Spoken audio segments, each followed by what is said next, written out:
ನೀವೇನ್ ಹೇಳ್ತೀರಿ? 359 368 ಪಿಮಾಕ್ ಹಾಗೆ ಮ್ಯಾಟ್ರಿಕ್ಸ್ ಸಮೀಕ್ಷೆಯ ಪ್ರಕಾರ. ಮೇಡಮ್, ನಮ್ಗೆ ಇನ್ನೂವರೆಗೆ ವಿಶ್ವಾಸ ಇದೆ.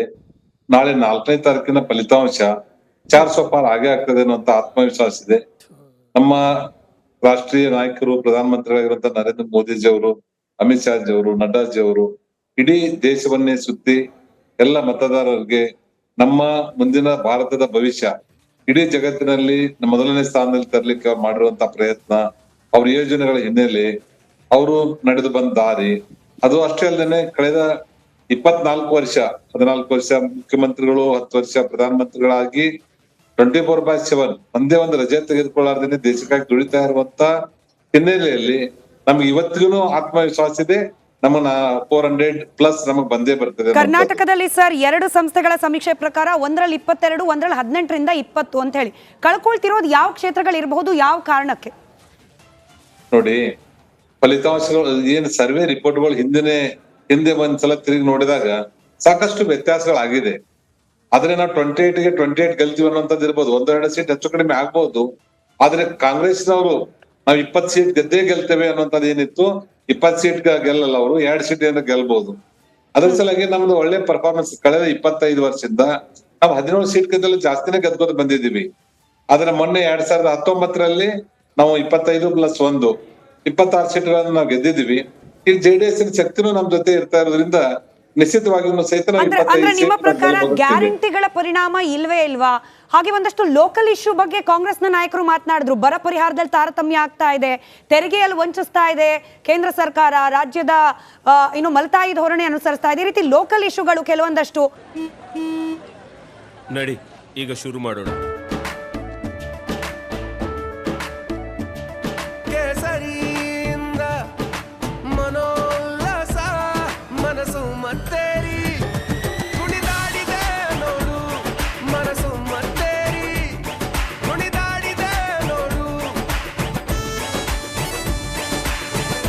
ಕ್ಷಣ ಕ್ಷಣವೂ ಆಚರಿಸಿ ಕೇಸರಿ ಹಬ್ಬ.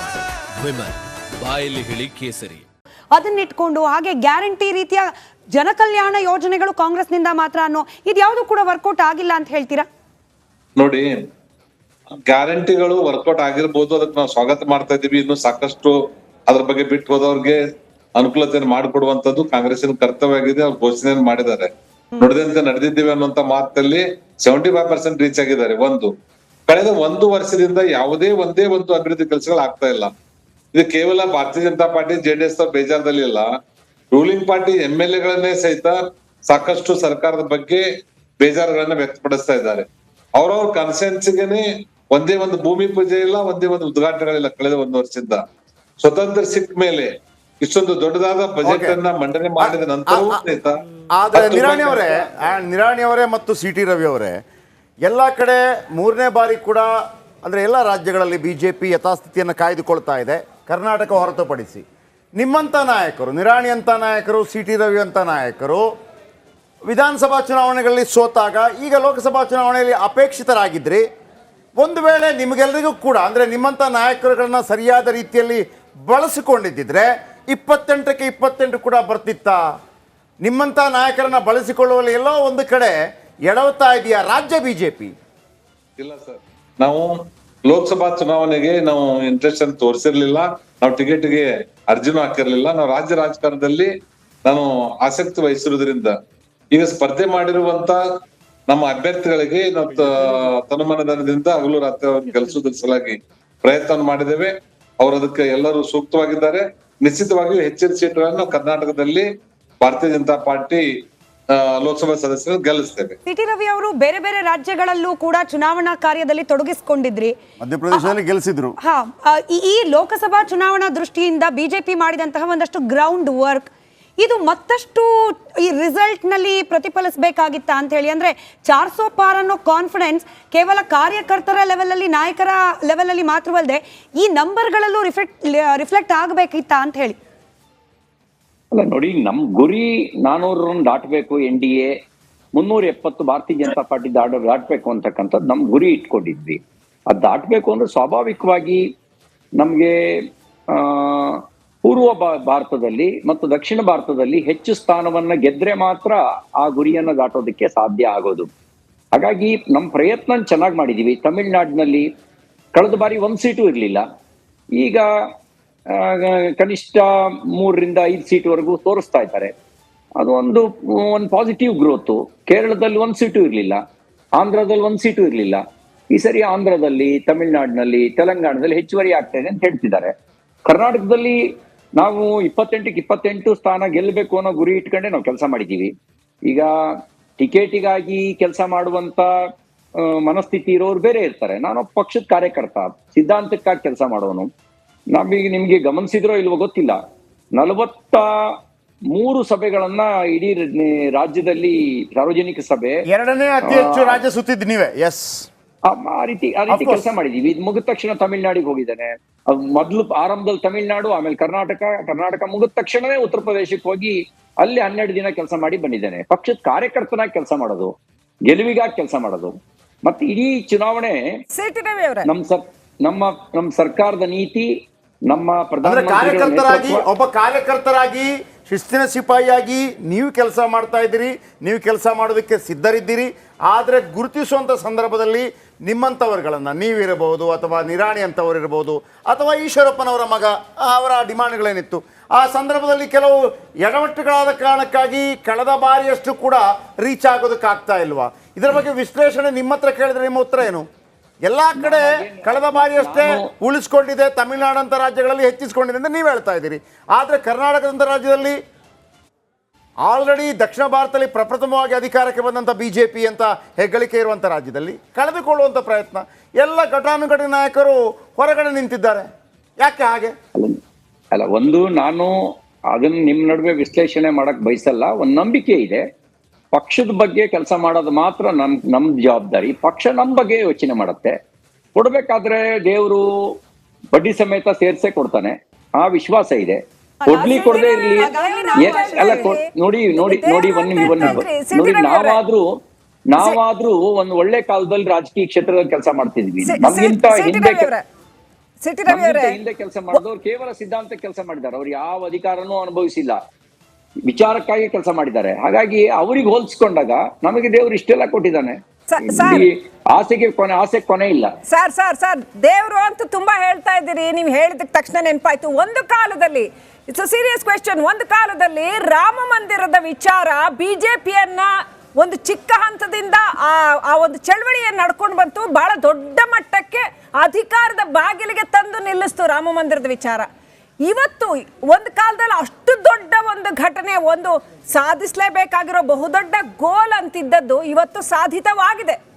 ಬಹಳ ಚೆನ್ನಾಗಾಯ್ತು, ಅದರ ಪ್ರಾಣ ಪ್ರತಿಷ್ಠಾಪನೆ ಆಯ್ತು, ಇಡೀ ದೇಶಾದ್ಯಂತ, ಪ್ರಪಂಚದಾದ್ಯಂತ ಜನಗಳು ಸಂತೋಷ ಪಟ್ರು, ಅದಕ್ಕೊಂದು ಹೊಸ ನರೇಟಿವ್ ಸಿಕ್ತು. ವಂಡರ್ಫುಲ್. ಎಲೆಕ್ಷನ್ ಅಲ್ಲಿ ಅದು ಮ್ಯಾಟರ್ ಆಗ್ಲಿಲ್ವಾ ಅಂತ ಬಿಜೆಪಿಗೆ? ಬಹುಶಃ ಒಂದು ಚುನಾವಣೆಗಾಗಿ ನಾವು ರಾಮ ಮಂದಿರದ ವಿಚಾರವನ್ನು ಎತ್ಕೊಂಡಿದ್ದಲ್ಲ. ನಾವು ಅದೊಂದು ಅಸ್ಮಿತೆ, ಭಾರತದ ಅಸ್ಮಿತೆಯ ಪ್ರಶ್ನೆಯನ್ನಾಗಿ ರಾಮ ಮಂದಿರದ ಅಂದ್ರೆ ಪುನರುತ್ಥಾನ ಅಂತ ಯಾವುದನ್ನು ಕರೀತೇವೆ, ಆ ಪುನರುತ್ಥಾನದ ಕಾರಣಕ್ಕೆ